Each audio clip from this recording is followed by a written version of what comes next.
Welcome to the Monday Night Coaches Show. Todd Robinson, Ryan Robinson, Coach Brad LaPlante here, bringing you the Coaches Show. We do this every Monday night at 6 o'clock live from the Hippo Cafe, and it is sponsored by the Hippo Cafe, Kangaroofing, and Koala Cooling. We appreciate Scott and Stacy Feller doing what they do to sponsor the show and make this possible every Monday night. And obviously we want folks to come join us when they can, but if they can't, we know there's a lot of folks that are watching. Yes, sir. Your family back in Minnesota. Probably are. Tuning in. I think we had last week, Coach's Show had something like 100 viewers, but I don't know if we can figure out where they're coming from. How do we get from 1 to 100? I don't know. The magic of the internet, I guess. Big raving reviews for you broadcasters. We're putting on a here, good product Good here. job, Yeah, guys. absolutely. It's all because of you. They're Good tuning job. in to watch you and hear what you have to say. Well, Hippos lost to Nail-Biter to Cedar Park. Number 6 Hippos lost to number 10 Cedar Park 20-16. I texted you over the weekend and told you that this was going to be very foreign territory for all of us because this is the first coaches show you've ever had to do coming off of a loss. In Never Hutto. in Hutto. Yeah. Well, I don't know. Did you do coaches shows any of your other places? But they have televisions other places in Texas, yeah. Yeah, but it didn't mean they have. Internet. They didn't mean they have top-rated Nothing like broadcasters. that. We're and not even going to interviewers. go there. There's no You know. comparison, guys. Yeah. No comparison. No, obviously last year, you were undefeated, 11-0, and then after the playoff loss, we didn't come back and do a coaches show then. So, and then up until last Friday night, you've never had to talk about a loss. So, You're right. unfortunately, Let's do another string again. How does that sound? Yeah, let's start new this week, and maybe we can go the whole rest of the year and not do another coaches show following a loss. I'll do this one for that. Yeah? Even trade-off. I'm good. Okay. Yeah, this one really doesn't matter. I mean, it matters, but in the end, you got bigger goals than going undefeated in No, district we do. play. This did not stop our final result. You're Exactly. That's what I'm talking about. Of course it matters, but of course my wife has a philosophy that's you wouldn't buy into. She thinks You gotta lose one. yeah, she's like, I think it's better to lose one before you get into the playoffs and undefeated. That way you and know you then don't like That to way lose. you know Oh, what it okay. Just in case you're You wrong. Oh, could- yeah. Yeah. Yeah, let's Yeah. not do that again then. Yeah. Oh, So okay. now you know. I got That it. sucks, All right? right, It Katie. was, All right. Yeah, we were driving up to Denton this weekend for a wedding, and Ryan and I she was giving us her philosophy. And we're like, yeah, that doesn't work. Come to the show Monday night. Tell Brad that's your theory. Well, tell those 50 kids in the locker room that, too. Good luck with that. They No. want to win every game. They're competitive kids. Love 'em. Absolutely. Well, that's why you step out on the field That's right. to win. That's right. So, but it didn't work Friday night. Had lots of chances to come away with a win, and we'll talk a little bit about that and a little bit about what happened in that game. Want to mention we'll have our offensive and defensive players of the game on with us here in just a little bit. Our offensive players of the week were 2 offensive linemen, Seth Aguirre and Alexander Velasquez. Yes, sir. And then our defensive player of the week was Jason Vogelpool. And we'll talk to each of those guys and just about not only about the game, but just about being a Hippo. We like to do that and get their feel for being a Hippo. But I think the fact that this is your first coach's show to do after a loss says a lot about where the program's at. And we talked about that last week. That the Hippos were 27-3 over their last 30 games going back to 2017. So, having a loss is pretty rare. You don't have to talk about them a lot, but it does say something about the program, how it's been built, and what the expectations are, and kind of how, wow, we just lost. Kind of a shocking feeling when you leave a stadium on the downside of a scoreboard. It is. Well, and even, we obviously lost to one of the best teams in Central Texas year after year. So, we address that with our guys. If we're going to lose to a team, let's lose to one of the best ones, fighting for 4 quarters, having a shot to win, and holding our heads high. Sure. And we can say that certainly up and down about every, position player that we had playing the game, and they did a great job. And, we certainly, as kids and coaches, we felt we were the better team, and we made some mistakes at key times, at opportune times. And, when you get 5 chances inside the red zone and you come away with only 1 touchdown, you have a fumble and 3 field goals, that hurts. And in our defense, -4 yards rushing. If you guys would have told me Yeah. minus 4 yards rushing, and we walk away not victorious, I probably would put some money on the table on that one. But, you have to give Cedar Park a lot of credit, and they came to play, and their crowd was in it, and they're a very, very well-coached ball club, and they attacked some of our things. Of course, we did the same, and I think our coaches on both sides of the ball, coordinators, had a great game plan going in. But take 4 plays differently, that might be anywhere from 16 up to 28 points that we could potentially have put on the board. Maybe one play. Right. But it very well could have been a 6-3 ball game too, as well as both defenses were playing. So it was kind of an interesting time for us at Hutto to say we're in a defensive struggle. Yeah. Talk a little bit about the atmosphere when you came out. I mean, it kind of had a playoff feel to it, right? I mean, I think going in, everybody kind of pointed at that game, and when I say everybody, not just Hutto folks, Cedar Park folks, but even the local sports media, that most likely that was a game that two teams were playing for what would ultimately be a district championship, and kind of had that feel. Well, it did, and certainly it was closer than last year. So I think a lot of people were in disbelief of last year. I think really you could have flipped a coin and went either way. I mean, I know Cedar Park had 1 loss going in, but that was against a 6A, very good ball club in Vandergrift. And this was good for us to be battle tested for the playoffs. If we had gone through a cakewalk of a schedule and not have teams that really pushed us for 3 or 4 quarters, and you get into that within the playoffs. Your team could really, really struggle in a situation like that. But I can tell you what, our kids just battled, and there wasn't BCD, and they just wanted to get out there and play the next play and keep on getting after it. And I think this was the most physical that we had practiced. Of course, we had bye week leading up to it. So for 2 weeks, we had some physical practices, and that led up to, pretty good physicality during the course of all those 4 quarters over there. How do you feel about a bye week? I mean, I know bye weeks can be good because they're a time to heal up a little bit sometimes. But do you sometimes in a bye week feel like you lose a little bit of momentum or a little bit of that feel, or are you okay with it? No, it's kind of the maturity of the team. Whatever's presented, the plan to them. Here are some goals that we want to get achieved throughout the bye week. If they can handle that and take it and run with it, way good. There's been some years where, all right, we're going to let them sleep in 45 minutes later because we're going to cut down practice, just shore up some individual type things, maybe not go very much team, work on some special teams, get academics right, what have you, and they're 5 minutes late every single day and just kind of walking it. We didn't have that bye week. Give an inch, take a mile. We absolutely knew that the 2 weeks leading up to it, our guys were prepared for, the fun challenge ahead, and we did get healthy. We did, cut some different things shorter in some segments, but, there was some practices getting after it, too, there in some sessions. But, we shored up a lot of things. And, when you have a guy that will represent the defense that had, I think, 19 or 20 tackles and some veteran offensive linemen that graded out the best that they had all year against your best competition, those are really positive things that we want to throw out there for sure. Well, and obviously you never like to lose. Despite Katie's philosophy and theory of losing, you never like to lose. But in a game like that, there is so much positive.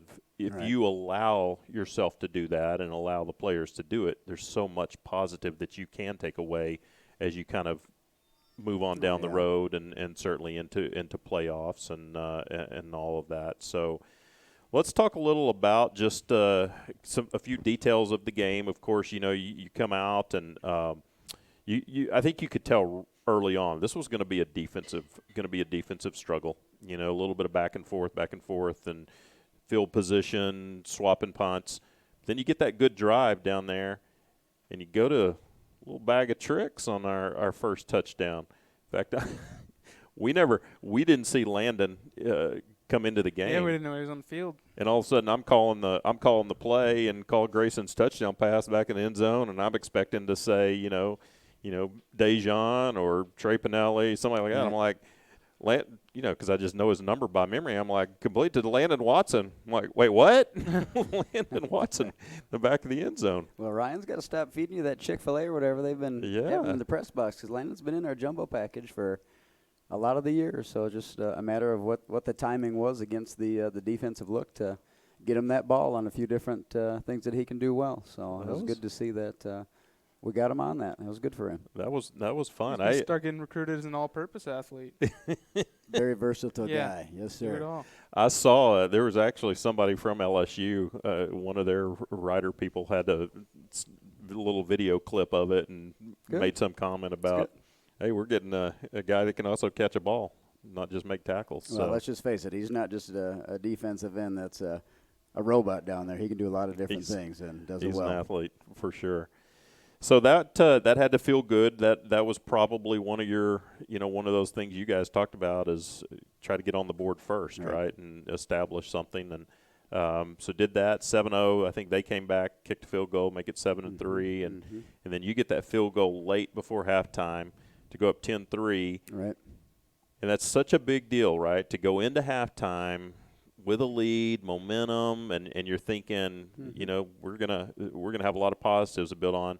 And the one thing that you can't let happen happens. Well, and you're darned if you do, darned if you don't. Are we Right. going to go blitz rider and not give him time to work things? Or do we go in man and fear that he beats you over the top? Or do we go a soft zone and let him dink and dunk and pick you apart? Just a matter of making plays. And unfortunately at that time, he made a play, and found a matchup. We had people lined up where we wanted them and just didn't quite make that play. what did that do to the team, where you go from looking like it's going to be 10-3, we're going to go in the locker room at half, all of a sudden, it's 10-10, and they get the ball to start the second half. And, was that kind of a gut punch, little suck the air out of the room kind of a thing? There's times where as a coaching staff, we will send a coach or two into the locker room because something happened at the end of the half, maybe against our favor. It's a tight game. All right, somebody go in there, check the temperature of the kids. We always meet as a staff, then break up offensively and defensively to talk injuries for special teams or what's the mentality of our kids, or do we need to switch positions because of matchups or an injury offensively or defensively. So those are all staff conversations that we had. Well, because of the way that the half ended, we all kind of went in there and just kind of went around and make sure the guys were okay. They were unfazed. They knew they were mad, but it wasn't going to be, it was maybe more disappointment than, mad or, it wasn't, defense versus offense or anything like that. So we didn't spend very long in there, and we got back to game planning the second half. So the maturity of our guys handling, a play like that's unfortunate at the end of the half, really showed up, and, proud of our guys for doing that because they knew they should have been up by more. They knew they deserved more, and they knew it should have been 10-3 going into the half. So they weren't going to be, judged by one play or one incident. And, the fact of the matter was it was evident for sure at the end of the halftime there that Cedar Park was not going to take the ball at the 30 and just march it down against the way our defense was playing. So there was still a lot of confidence in the air. Did you guys make many halftime adjustments, or did you go, hey, we're doing what we're doing is working, we're doing well, and we just need to come out and keep doing the same thing? Well, I think, defensively, I think our plan was really, really simple. I think it was good. It was to give him some different looks with zone and man and maybe slide the front a different way here or there, bring a couple of different blitzes, whether it's down inside of a defensive end or the defensive end ducking inside and going outside of it. Especially the more that they had, twins to each side and empty backfield, the less people and less situations you can get your defense in. But, the fact of the matter was our defensive line was certainly outplaying their offensive line, and he was running around quite a bit. In fact, we probably missed maybe 5 or 6 other opportunities for sacks. And, I don't fault our guys. He's slippery. He stepped up at the right moment. He could see it out of his peripheral vision at the right moment to slide step and maybe got a ball off late. But, I think there were 12. If I count the pass breakups and hurries and just throwaways, I think there were 14. I guess if I count 2 more of Landon's pass breakups, remembering from the tackle chart and our stat sheet. So, offensively, I think the biggest things we had to do was get push up to the linebackers. We were leaving a little bit early. Kendall would make a great cut, and we just didn't have first level, push on our double teams before going to the second level. We missed a couple open receivers, but for the most part, for what we would say are a young offensive line. Of course, we're now in game number 8, but that was the best defensive line, and amount of blitz that we've seen. You know, they're anywhere from 59 to 71%, I think, were their blitz percentages based on down and distance or formation, knowing that they were going to send that many to us. There weren't a lot of, just run through blitzes. So I thought we covered up the blitz. And if we had to change some different things from a protection wise, Grayson put us in those positions there. But I think the biggest thing was, I think we had 8 total people during the course of the game jump off sides. And some of those were in the first half, and we had to, use some, just use some timeouts, or be at 1st and 15, or we went from 2nd and 2 to 2nd and 7. Just situational things that hurt. Is that something that comes from playing a defensive line that's a lot bigger and faster than maybe you've seen, and it's just kind of a new look, or? No, most of it is because they shift. Yeah, they do that at slide the right shift time, constantly. and they have some different things. And of course, you're loading one foot to take a good step and get out of there as offensive line, and don't think that our scout team didn't do a great job showing that look a lot of plays during the course of the week. But it's still a game. Sometimes there's a different cadence than others. Sometimes there's motion. Sometimes there's not. Sometimes the blitzer may walk up. The center holds the ball like he should to make sure everybody knows who we're blocking before going, and somebody just gets off balance. It happens. I don't know if you'll answer this question since we're broadcasting, but it seems like historically they've been known to, with their defensive counts, to maybe it comes close to sounding like a quarterback barking a signal or something. Well, I'll say this. We changed up some of our offensive cadence due to things that they do. Okay.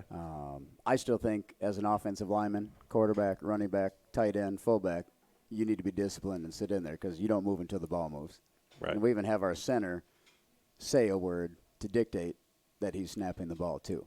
Okay. So, I'm not going to say that they, cheat or do something No, unethical like no. that, or that's it's up to us. They should not dictate what we do. We need to have ourselves under control and do a good job with it. But I really thought we had our guys prepared, and our JV team and our scout teams, they were on point, and were doing a lot of good things during the course of the game. But that's where it is at the line of scrimmage. Things happen. Yeah, and I didn't count them, but it just seemed like a number of times you would start a series instead of 1st and 10. Okay, now we're 1st and 15. Right. We talked about that during the broadcast. I was like, wow, we're 1st and 15 again, and obviously that changes then probably some play calls, and of course I know there was one time I think we were down third and 1.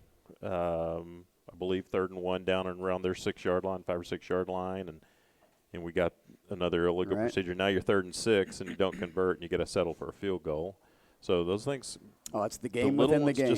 They kill because you can have a night where you have 10 penalties, another night only have 4, but those 4 came at the most costly time or point differential time. So when you're in the red zone, you can't take a sack, you can't have penalties, and unfortunately we did have some of those situations happen to us. Well, and certainly the blindside hit on Grayson at the 2-yard line where he fumbled was just very unfortunate. Right. If that kid doesn't get to him, we're going to score. Right.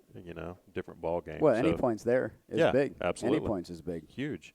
Speaking of penalties, you had one you were going to ask him about. What is it?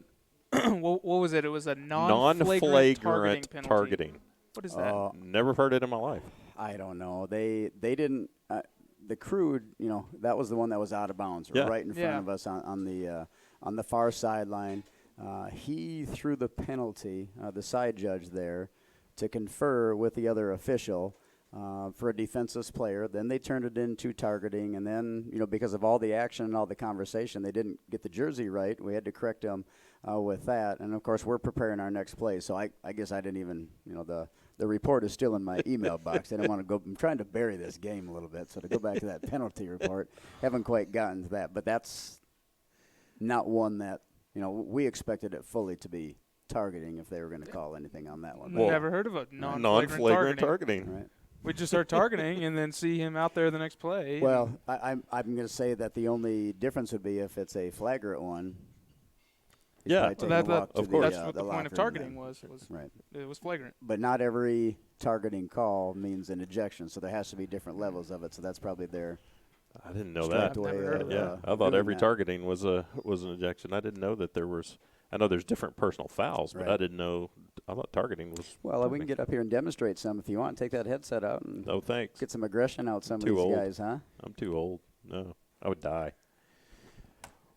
Talk a little bit about. Okay, so I know we got to move past this game, Let's get but past halftime here first, right? well, yeah, okay. Come So on. you come into the second half, and again, you're just back and forth, and you had to be feeling. You had to be feeling, and I know until it's over, you're never feeling confident. But boy, the way the defense is playing, you got to be feeling good when it's 16-13, and you Right. pin them back at the 25-yard line, and they've used all their timeouts. They've Correct. used them all up on the defensive side, and did we go into a different kind of defense, or is it just the winner that is Ryder Hernandez just let his team down and No, go I score? think they did a good job of hitting some open zones. By that time, we had 2 offensive series that we did not drive the ball, forcing our defense to get back on the field faster.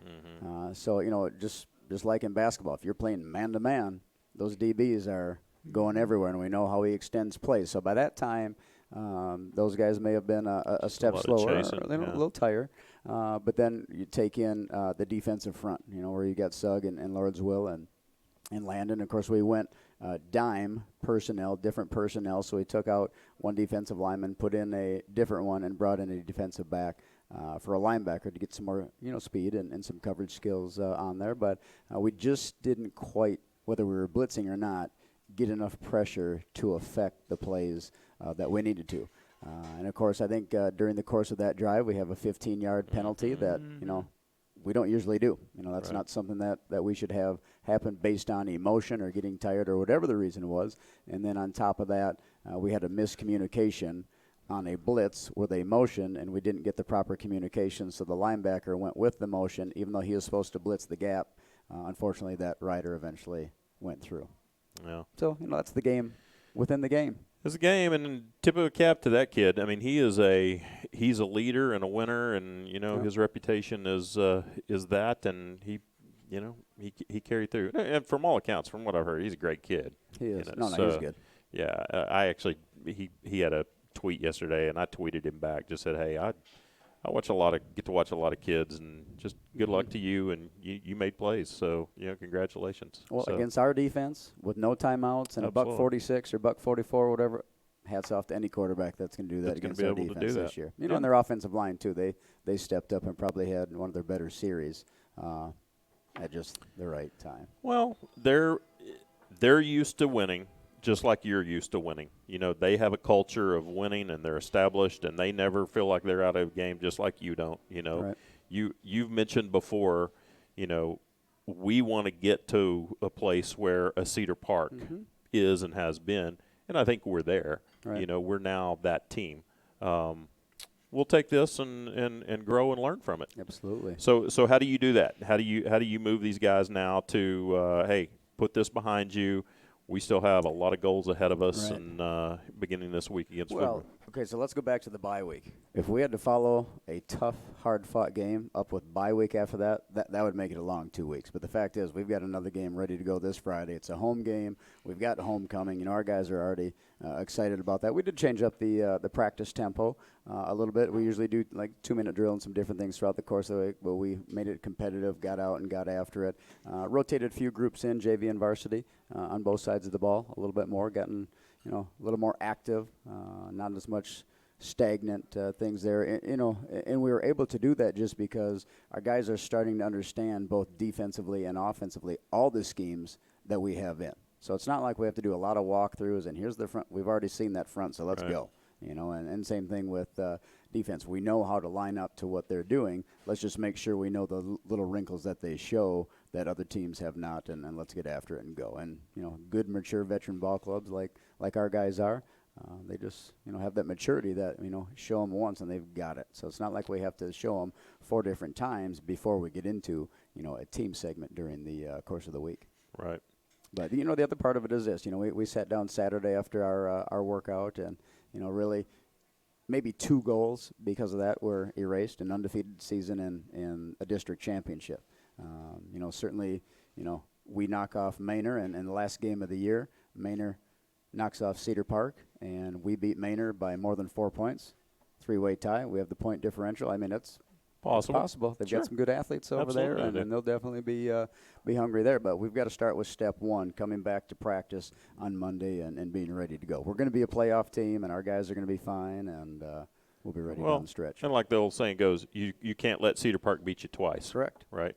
Yeah. Well, and don't think that we didn't bring up 2016 where we lost to Georgetown in a tight one, and we stubbed our toe the next week with Conley, and that's because we were still kind of thinking about the Eagles back there. So we just kind of said, all right, Saturday, it's dead in the water, except for coming back for the coaching show and talking about it on Monday. We're burying it. We're moving on. We're taking all the awesome things and all the positive things, but let's play like that. Right. No matter the opponent, let's play that hard. Let's give each player beside you, that brother in the locker room, that much effort, because that's the hardest we've played all year. Yeah. It absolutely is. So we keep that down the stretch, we'll be way okay. Going to beat a lot more teams playing that way. I'm going to call those guys, hey, Seth and Alexander, you guys come over here and visit with y'all here just a little bit. You can stay seated there, but why don't y'all both sit on this side. Ryan, why don't you come over here? We'll let Brad give up your headset. Got it.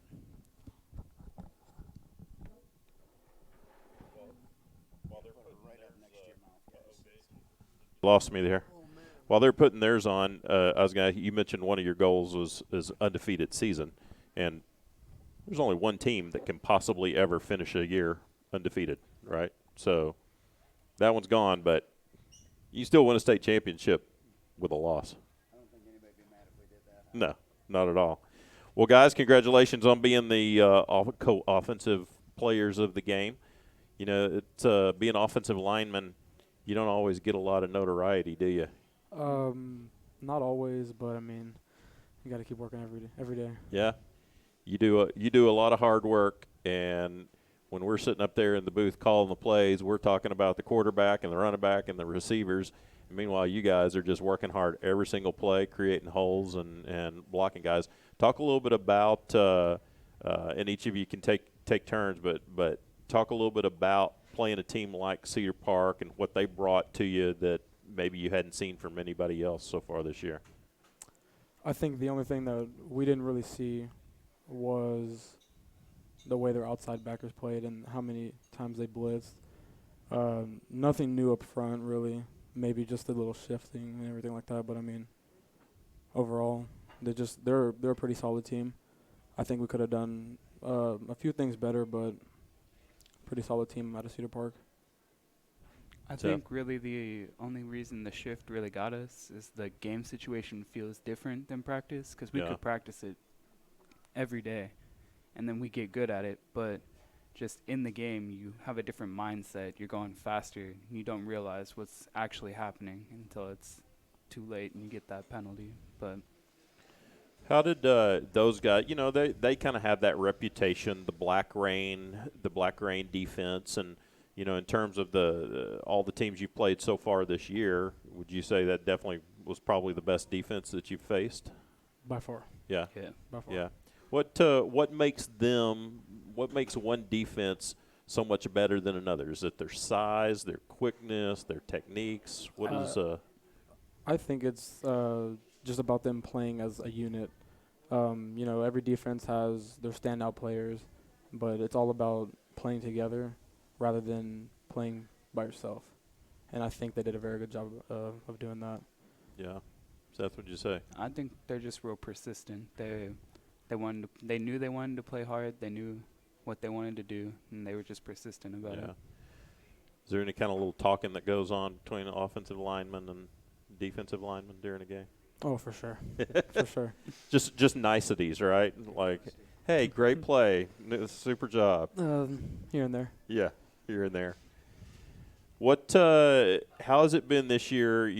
Obviously you've got a new quarterback, Grayson. Trying to establish some chemistry. Offensive linemen, and y'all are the ones that have to take care of the quarterback, right? Yes, sir. You've got to defend him. How has that been establishing chemistry with a guy who it's his first year as a varsity quarterback? Well, I think he he really tries to build the relationship with us. He'll talk to us. He'll make sure, like, we know what we're doing. He knows that, like, we're there for him. Like, he's there for us. We're there for him. It's all like a unit together, and it's just good. That's great. Yeah. Well, I mean, me and Logan, the left tackle, we've known Grayson for a little while now, so the relationship was already there. It was just about getting all the other guys together and all as one. I mean, the communication's always there with Grayson. If he sees something we don't see, he tells us. If we see something he doesn't see, we tell him. So, I mean, it's really just about communication and everything like that. You guys ever feel like it's just unfair being an offensive lineman that everybody else gets all the attention and y'all are just down there in the trenches doing the hard work? I mean, sometimes, but I mean, hey, as long as we can do our job and get the playmakers the football, then we're fine. Yeah, I'm fine with that. I feel like when we're doing our job, we know that, hey, we helped out with the reason we just scored, or we got us down the field, and then still we feel good about it. We don't need the recognition. We talk a lot about this with guys when we're interviewing them, and Brad and I talk about it. But you know what you guys do as part of a team is stuff that you're going to take with you the rest of your life, and that you're going to use in your careers and things like that. Obviously, not physically and blocking and all that, but learning to work as a team and learning to be part of an organization where somebody else might be getting all the accolades, but there's people that do a lot of the hard work, so somebody gets all the accolades, and that's what offensive linemen do often, Yes, right? sir. So you guys are you don't realize it right now, but you're doing things that are going to really benefit you later on in life. So what are your plans? Are you a junior? Yes, sir. You're a junior. You're a senior. Yes, sir. What's your plans next year? Go to college, hopefully major in civil engineering at Sam Houston. Awesome, fantastic. So that you already know that's where you're going. Most likely. Okay, good. Have you thought the year after next yet what you might want to do? Not really. No. Just No. focus on football right now. Get past this football season and then start thinking about that. Well, we appreciate you guys. What y'all do as the guys that are the force down there, creating holes and protecting the quarterback. And I'll be sure that Ryan calls your numbers this next Friday night, so we can give we'll give you guys a little notoriety too. And congratulations on being the players of the week and offensive players of the week. And start all over right now and start a new winning streak. And let's not finish until right before Christmas time, 21st, December 21st. You got that circled. Yeah, awesome. All right, guys, good job. Thank I'll you. let y'all step away, and Jason, you come over here, and Brad, you can put that back on. We have our defensive player of the week, Jason Vogelpohl, join us. Did you say how many tackles did you say he had? Did you have 20? Yes, sir. That was? 20 tackles. That's got to be getting up there. I don't know if there's even school records kept for something like that, but I can't imagine that there's somebody that's had a whole lot more than 20 tackles in a game. Might have to look at that record book, huh, Coach Vogelpohl? Yeah, right. I guarantee you, Ryan might have had 10. He never had 20. Calling you out over there, huh? Nah, you had more than 20. Well, that's because they ran away 10. from you. You were playing defensive end. They just ran away from you. That's right. They went the You other. can only chase so went the many other down from the direction. backside. Jason, talk a little bit about playing foot. You're a dual sport athlete Yes, because sir. you're a football or a baseball player as well, pitcher. I asked I asked somebody this. I think I asked Tyler Kelly this last Probably. time. All right, favorite sport, baseball or football? And you can be honest. Baseball. Okay. Man, they all say baseball. All of them have said But baseball you know what? so They're far. starting for football, so they're still here, aren't Yeah. they? Nah. What do you Trying to do that enjoy? between the two sports, Todd. Come on now. What do you – well, the funny thing is that Jay keeps telling Ryan, tell Todd to have me on at halftime, be the halftime guest so I can talk about baseball season. Like, Jay, baseball season hadn't even ended yet. We got the World Series still to go, and you're wanting to talk about baseball season next spring. That's funny. What do you enjoy about football? Obviously, it's a completely different game from baseball, but what do you enjoy about football? I like hitting people. You can't do that in baseball. You can't hit anyone in baseball. Well, you can with the baseball. Yeah, but that's not good. No. And the brotherhood, I guess, there's more people, so you get to be around more of your teammates. And you get to really lead in football as a middle linebacker, so I like that aspect. Talk a little bit about that. How do you do that? I don't provide the best example on the field because I like to talk a lot. But Glad you brought that up. Got that out of the way early. Just like communicating, like the strength calls and blitz. Yeah, he's got to get them all lined up. He's kind of like the center fielder. He's got to be in control and get them all lined up, so he does a good job with that. I do all that. Absolutely. When you say you talk a lot, you talk to the other team, congratulating them on good plays that they make? Every time. Yeah, for sure. So you're a coach's son. Yes, sir. So what is it like, and your dad can plug his ears, but what is it like to be a coach's son? It's rough sometimes, but it's kind of good because me and him are kind of tight. And then he's really chill on the field, so it's cool with him. He's chill on the field? He is chill. You ought to hear him up in the press box. He doesn't ever yell at anyone. He keeps it low-key. He has his moments, but sometimes we disagree on things, which is the hardest part probably. Yeah.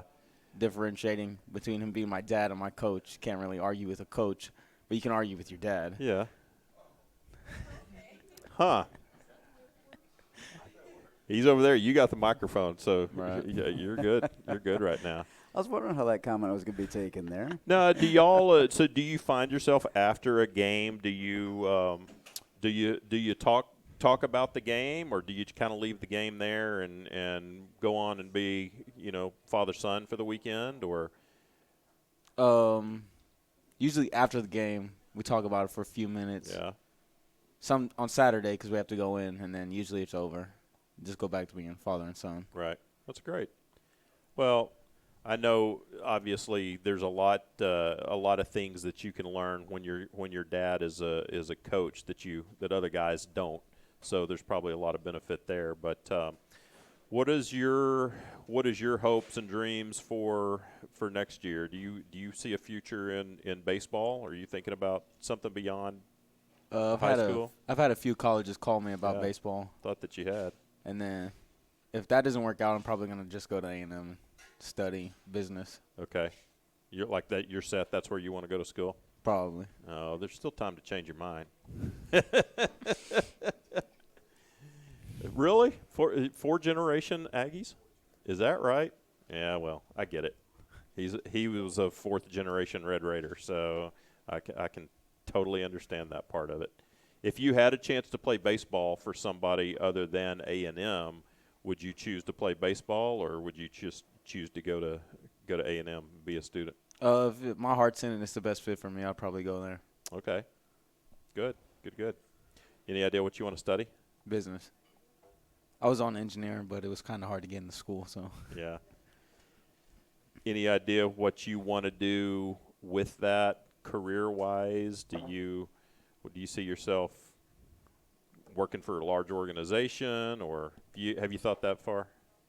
Just having a business. I know a bunch of my friends are going to be in business, and we were joking around about creating our own business and running one.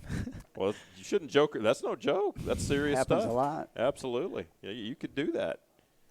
What would you want to be, the CEO? Would you want to be the head guy of the organization? I mean, I would make the most money, so probably. You're very confident on the football field and on the baseball field, aren't you? Yes, sir. Is that something that just comes from being successful, or is it where does your internal thoughts come from? Is it do you read leadership books, or do you have guys that you look at and say, I want to be like that guy? Not necessarily. I just know that I'm like the smallest guy usually on the field every time.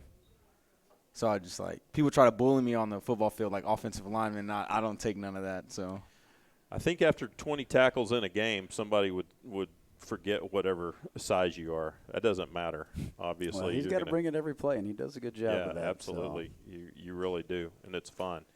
What's it been like to be a Hippo and be here as part of Hutto when it's when it's really developed a culture of winning. I don't know if you heard me say, but going into last Friday's game, Hutto was 27-3 over the last 30 football games since 2017. How does that feel to be part of that? It feels great. We have a lot of support from the community because we still have a small town vibe even if we're growing. So it's kind of awesome to still see all the people that come out to the game or travel to Cedar Park, which is 30 minutes away. Yeah. Or like playoff games in Waller, still a bunch of people there. So it's really cool. So not to get you too far beyond football because we're still in football season, but what's the outlook for baseball this year? Go win state. There you go. Got a strong class, so let's go win. Yeah. You obviously you're a pitcher. Do you is that your? Have you always pitched, or is that something that you kind of morphed into? I've always pitched because I'm left-handed, so I've always wanted to pitch. I like the ball in my hand. I don't like watching other people do it. That's why he's a winner, right? Got to have You that want- attitude. you want- if you you're want going to the get it guys- done, you better have the vision set and go attack it, man. You want the guys that want the ball. That's right. You want the guys that want to make the play That's and right. that are. I just want to understand because he's got it in this hand and I'd want it over here. So that's the only I thing know. I wouldn't understand. Yeah, about it's like I don't know how that happens. It's all right. But obviously it's much better for everybody Heck yeah. to have the left-handed yeah. pitchers. People can't hit that. Well, congratulations on being on the defensive player of the game. I know there's other games that you probably could have been that as well. Right. You know, you're I don't know how many times we say your name during football games. Too many to count. At least 20. Well, he's on a last bunch Friday of special teams too, so he's a part of a lot of Absolutely. it. So Yeah. Well, we appreciate what you do for the Hippos and keep bringing it. And then we look forward to baseball season as well. You got a nice few months of capping off a senior year in a lot of fun ways. That's right. So Yes, sir. all right. Good Thank luck. you. good All job. right. y'all. Thanks, Jason. Well, let's talk a little bit about Pflugerville coming up this Friday night. We've got it's homecoming, and homecoming's always fun. You got guys that players, I guess, former players come back and want to be a little part of that. You got former students that come back. Homecoming's kind of a fun thing, but for you, it's just another football game. So Well, you always want to win every home game. right, You certainly want to win homecoming. right. You've got a close rival down the street. You want to beat them. We're coming off a loss. We've got to get back on the winning trail. There's a lot at stake for this week. A lot of good fun stuff for our guys. It's actually also HYFCA night. True. And which, we kind of joke sometimes about all those little guys coming out there and bombarding the field right before the game. But in the long run, that's kind of a big thing, isn't it? It's the future. That's the future of Hutto right. Hippos. And when you see these little guys, hundreds, it seems like thousands of them. It's like they a just bunch of keep ants on, out they there. just keep on coming out of that helmet. But when you see them, it's kind of fun to think we don't know who it is, but some of those kids down there are the future Jason Vogelpols and the future, Seth Agares and Alexander Velasquez. I mean, those are the future guys that are going to be playing on Friday night. And so for those guys to get to do that, to have that experience of running through that helmet onto the field, it's probably something that sticks with them. Oh, it is. And gives them, something to look forward to. It is, but that's why high school football is. It's just so pure. You're coming from 6 or 7, age all the way up to 18 that these guys are, and they're just doing it for the love of the game. And just think about what Jason said. The big difference between baseball and football. There's more people. There's more involvement. The brotherhood in that locker room. It's just every sport is going to be different. Volleyball, baseball, basketball, track. Every sport has something different. Maybe something better. Maybe not as good as the other one. But if you can truly grasp what football is all about. Of course, I'm a dual sport guy. No, you are. Okay, I played too in college, and Do you have any memories of being a little kid and something that stood out, like when these kids run onto the field? Was there a field that you ran onto as a little kid and you were like, I'm going to do this someday? Our high school stadium, we actually had our own field that they let us go play on. So all the little kids would be over at the other field, and you would wear your worst T-shirt, your worst shoes, your worst jeans, because you didn't know if you'd come back to mom and dad with them, because you'd be ripped, bloody, mad. While the high school game was going on, y'all were over there because playing. then you'd hear the crowd and everybody'd stop. So Ryan would have the ball in his hand and he would stop. Everybody would respect that. They'd see what's going on, whistle, blow, or whatever, go right back at it, go tackle his butt. It was awesome. How fun. Because you could envision yourself and see yourself that I'm going to be that guy. I'm going to be in that stadium. I am going to be doing that. Yep. Wasn't on my phone. Wasn't on a tablet. Right. That was it. And in Minnesota, even though it was probably a little smaller scale than what we have in Texas, when you're a little kid, a high school football stadium is a high school football stadium. It is. And it's all big in their eyes, right? It's all 100 yards, and that senior guy, you could just look up, and, if you ever got the autograph. I mean, I still remember Jason Daniels. I can name off all these hometown guys and all that sort of stuff. And do you remind these guys? I know, sometimes some of the guys I've talked to in the past, I talked to them about being a role model, but do you remind these guys that, hey, these little HYFCA guys out here on Friday night that are going to be there, these guys are looking up to you. They're watching it. They're watching everything you do, not only on the football field. They're watching what you do in the community too. I would say on average twice a week maybe something said by kids being on the sideline or kids being in the locker, whether it's just coaches' kids, between Coach Bunton, Coach Vega, myself, we've got kids that we want to emulate them. We want them to be positive because we know the experiences that we had as players back in the day, and certainly we love everything about sport and what it builds for character, and we want our kids to have those awesome experiences, So that's the whole deal with being a part of organization, to have that brotherhood and support each other and lean on and have fun. And, of course, you're going to go through some tough times too, but how do you grow? Well, okay, let's look at it right now. We're disappointed about this loss right now. But 3-4 years from now, when these guys come back and whoever we're whooping at homecoming, they're going to talk about that Cedar Park game. Sure. Now, it might be how big the crowd was or how much of a headache they had from the speakers and how loud they were blaring, or, maybe the big tackle that they had or block or whatever it is. But they'll talk about that game. Yeah, they'll enjoy it. Well, and again, not to harp on a loss, but sometimes a loss, and that brings people closer together. Right. Circle the wagons, and, things get a little tighter, and, I think I learned more about the good things that our kids do over that loss against a really good quality team than teams we played earlier that we were way better than and we didn't play as well against. So if we can keep at that level and keep pushing each other in practice on defense and offense and special teams and continue to stay healthy and play at that high of a level, we're going to be just fine. Going to be fine. Yes, sir. Well, let's talk a little bit about the Pflugerville Panthers and what they're going to bring Friday night to the homecoming game. Well, they've played a couple different, just two different quarterbacks. They'll bring in a wildcat guy, so they'll, run a little zone, little counter. They'll give you different types of reads where the backs will signify an outside zone or stretch this way, and they're running quarterback counter there. So it's about reading your keys and eye discipline, and then they'll slip a running back up the seam, and if a safety drops down too fast for the run, they'll slip it past. But our guys have seen a majority of these plays.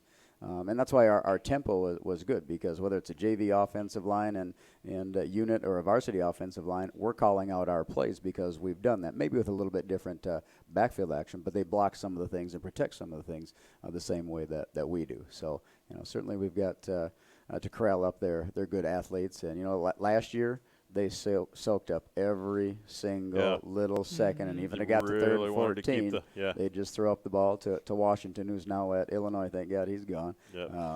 But that could be their plan again. So, again, it's going to test our maturity. What's their plan going to be against us, and how well that we can be patient and still play at a high level.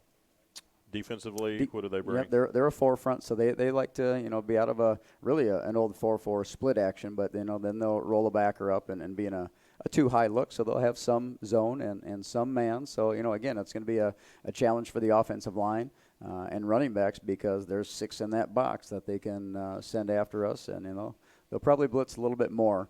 I tend to feel against us maybe than they've shown, but they line up in head-up techniques on the guard, so they'll slant either way. So we've got to have great footwork there and great communication from the Rams up front, and against that man coverage to be able to get some space. But they run around really, really well, and their defensive ends, against a tight end set, their hand is in the dirt. Against other sets, they're up in a 2-point stance, so that changes the blocking surface for a tackle. But we just need to make sure that we're playing fast, playing aggressive and get on that ball and getting after. We're just too lackadaisical last week, so we need to dictate our tempo and what we're doing this week. Is there any sort of emphasis on starting fast? Obviously, given last year, it was a slow start and down at halftime, or yeah. Is there any sort of you bring that up at all? Kick return there. Well, I mean, again, last year's last year. Every now and then we'll talk about here's what they did last year. So hey, don't be surprised just for a little tidbit, but it has no bearing on the outcome of this game. Or just like we talked about going back to 2016 where we stubbed our toe the second game. We've got to learn from all those things that our program has been, and that's why we've grown, because our kids have done a great job learning through that. So just throwing through some of those scenarios that. Right now they're fighting to get into the playoffs. We're fighting to keep a top seed in the playoffs. They've got nothing to lose. So whether it's reverse pass, or hey, they're coming out into a 3-front this week, or hey, they're going to blitz, 70% against that formation compared to their 38% that was before. We absolutely need to be ready for that. So it helps that we get some guys back from injury and different things, and we've built a little depth at some other even Sadavian going in and starting at a linebacker because Kendall went over to tailback and some different things, and even Seth hasn't started every game. Xander played a different position this week. We're fine tuning some things, and the guys are following along really really well. You hit on getting some guys back, and I was going to ask you. I think it was Bryce even from the sidelines the other night. He said. He goes, I think these two quarterbacks are probably going to both be soaking in ice all day on Saturday from all the hits they were taking Friday night. But Grayson obviously took some good pops and popped back up, and everybody fine, everybody good for. Yeah, and I guess I don't know, some of the stuff I thought our guys, I don't know if they didn't get enough sleep last week, if they were amped for the game or whatever it was. But then we kind of got talking. We start our hydration plan on Wednesdays, and we've got.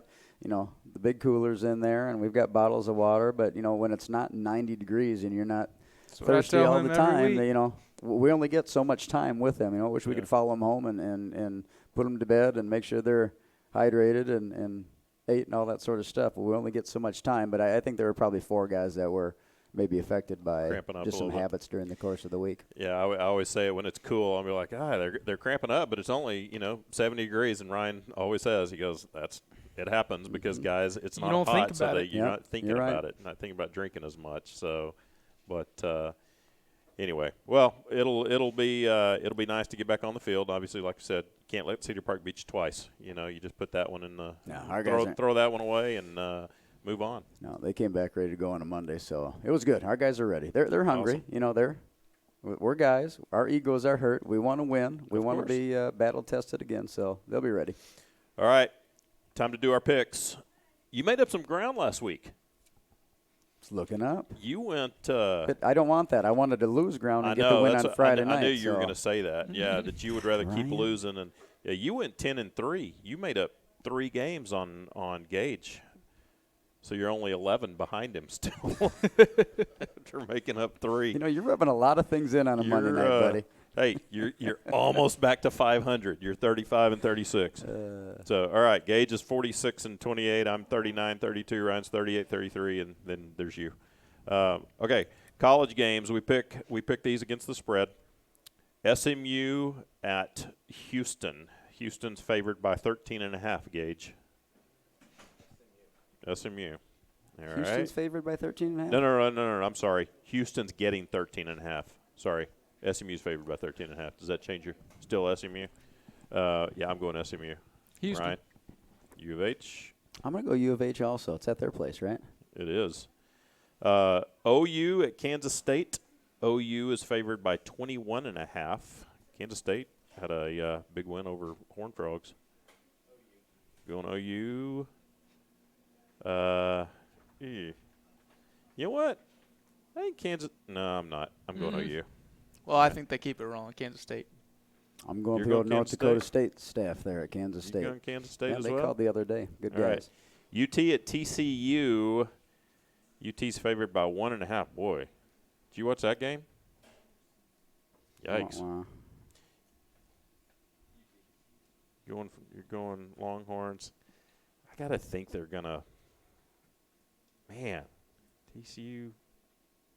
It's like it's the first time he's seen these lines. All right. He wrote them. You know what? He's had all day to think about it. I'm going TCU. I'm going TCU. Nah, Texas bounce back. UT.